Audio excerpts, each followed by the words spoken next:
একটা সময় এই ছেলেকে নিয়ে ফুটবল বিশ্ব বলেছিল এই ছেলে একদিন মেসি আর রোনালদোর রাজত্বে আঘাত করবে। তার ড্রিবলিং দেখে প্রতিপক্ষের খেলোয়াড়রা দিশেহারা হয়ে যেত। একজন দুজন নয়, একসঙ্গে ৩-৪ জন খেলোয়াড়কে কাটিয়ে বেরিয়ে যাওয়া যেন তার কাছে খুবই সহজ ছিল। তার পায়ের জাদু দেখে মনে হতো এই ছেলেটাই হয়তো বিশ্বের সেরা ফুটবলারদের একজন হবে। কিন্তু আজ যেই নেইমারকে একসময় মেসি রোনালদোর সঙ্গে তুলনা করা হতো, সেই নেইমার এখন বারবারই ইনজুরির কারণে মাঠের বাইরে থাকেন। তাহলে কি হলো নেইমারের? কেন এত প্রতিভা থাকা সত্ত্বেও তার ক্যারিয়ার প্রত্যাশিত উচ্চতায় পৌঁছাতে পারল না? কেন বারবার ইনজুরি তাকে থামিয়ে দিল? নেইমার জুনিয়র কি আসলেই ইনজুরিতে পড়ে, নাকি তাকে প্রতিবারই ইচ্ছাকৃতভাবে ইনজুরিতে ফালানো হচ্ছে? আর কেন বার্সেলোনার মতো ক্লাব ছেড়ে তিনি চলে গেলেন প্যারিস সেন্ট জার্মেইনে? আজকে জানবো নেইমার জুনিয়রের পুরো গল্প।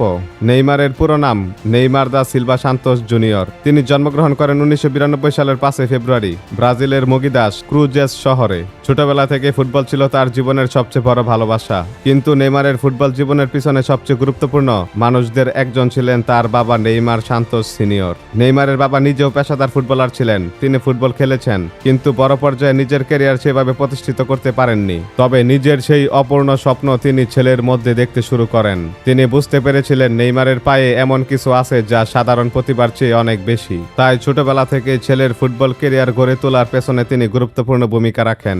নেইমারের প্রতিভা তরুণ ফুটবলারদের একজন। নেইমারের পেশাদার ক্যারিয়ার শুরু হয় সান্তোসে। মাত্র 17 বছর বয়সে সান্তোসে মূল দলে অভিষেক করেন। শুরু থেকেই তার খেলার মধ্যে ছিল অন্যরকম আত্মবিশ্বাস। বল নিয়ে প্রতিপক্ষের দিকে এগিয়ে যাওয়া, হঠাৎ গতি বাড়ানো, শরীরের ভঙ্গি দিয়ে ডিফেন্ডারকে ভুল পথে পাঠানো এবং তারপর বল নিয়ে বেরিয়ে যাওয়া। এই ড্রিবলিং দক্ষতাই খুব অল্প সময়ের মধ্যে তাকে আলাদা করে দেয়। বার্সেলোনার তথ্য অনুযায়ী সান্তোসে নেইমার 5 বছর সময়ে 230টি ম্যাচ খেলেছিল। অর্থাৎ খুব অল্প বয়সে তিনি নিজেকে প্রমাণ করতে শুরু করেছিলেন। সান্তোসের অসাধারণ পারফরমেন্সের পর 2013 সালে নেইমার যোগ দেন বার্সেলোনায়। এখানেই শুরু হয় তার ক্যারিয়ারের সবচেয়ে সুন্দর অধ্যায়গুলোর একটি। তার পাশে ছিলেন লিওনেল মেসি এবং লুইস সুয়ারেস। তিনজন মিলে তৈরি করেন বিখ্যাত আক্রমণ বাগ মেসি, সুয়ারেস এবং নেইমার। 2014-15 মৌসুমে বার্সেলোনা জেতে লা লিগা, কোপা দেল রে এবং চ্যাম্পিয়ন লিগ। আর সেই চ্যাম্পিয়ন্স লিগ জয়ে নেইমারের ভূমিকা ছিল গুরুত্বপূর্ণ। বার্সেলোনায় 5 মৌসুমে নেইমার 186টি অফিসিয়াল ম্যাচে 105টি গোল করেন। অর্থাৎ বার্সেলোনায় তার সময় মোটেও ব্যর্থ ছিল না, বরং তিনি সেখানে একাধিক বড় ট্রফি জিতেছেন। এখন আসে সবচেয়ে বড় প্রশ্নে, কেন এত সফলতা থাকার পরেও নেইমার বার্সেলোনা ছেড়ে গেলেন? 2017 সালে নেইমার বার্সেলোনা ছেড়ে প্যারিস সেন্ট জার্মেইনে চলে যান। তার দল বদলের মূল্য ছিল তখন 222 মিলিয়ন ইউরো, যা তখন বিশ্বের সর্বোচ্চ দলবদল মূল্য ছিল। এর পিছনে একাধিক কারণ নিয়ে আলোচনা হয়েছিল।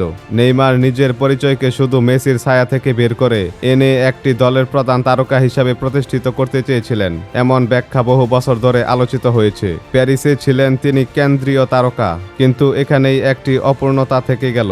চ্যাম্পিয়ন লিগ জেতার স্বপ্ন পূরণ হলো না। এরপর নেইমারের জীবনে নেমে আসে এক কালো অধ্যায়। গোড়ালির সমস্যা, পায়ের চোট, পেশির সমস্যা, একটার পর একটা ইনজুরি তাকে মাঠের বাইরে রাখতে শুরু করলো। 2018 সালে এবং 19 সালে পায়ের চোট তাকে দীর্ঘ সময় ভুগিয়েছে। এরপর তিনি বারবার ফিরে এসেছেন, কিন্তু 2023 সালে ব্রাজিলের হয়ে খেলতে গিয়ে তার বাঁ হাঁটুর গুরুতর চোট লাগে। তারপর অপারেশনের পর প্রায় 1 বছর মাঠের বাইরে থাকতে হয় তাকে।